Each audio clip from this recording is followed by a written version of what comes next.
దేశ రాజధాని ఢిల్లీ నందు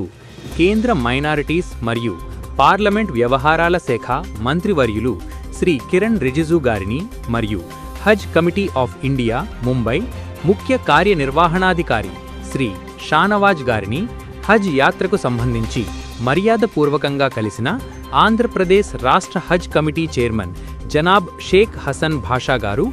రాష్ట్ర హజ్ కమిటీ డైరెక్టర్ జనాబ్ మిర్జా ఆబిద్ హుసేన్ బేగ్ గారు మరియు ఈవో జనాబ్ గౌస్ పీర్ గారు. ఆంధ్రప్రదేశ్ నుండి 2026 హజ్ యాత్రకు గాను 2020 మంది యాత్రికులు బయలుదేరుతుండగా, అందులో విజయవాడ ఎంబార్కేషన్ పాయింట్ నుండి బయలుదేరుటకు 345 మంది హజ్ యాత్రికులు ఇదివరకే తమ తొలి ప్రాధాన్యత ఇవ్వడం జరిగింది. అయితే ఆంధ్రప్రదేశ్ ప్రభుత్వం విజయవాడ ఎంబార్కేషన్ పాయింట్ నుండి బయలుదేరు హజ్ యాత్రికులకు ఒక్కొక్క యాత్రికునికి ₹1,00,000 ఆర్థిక సహాయానికి ఆకర్షితులై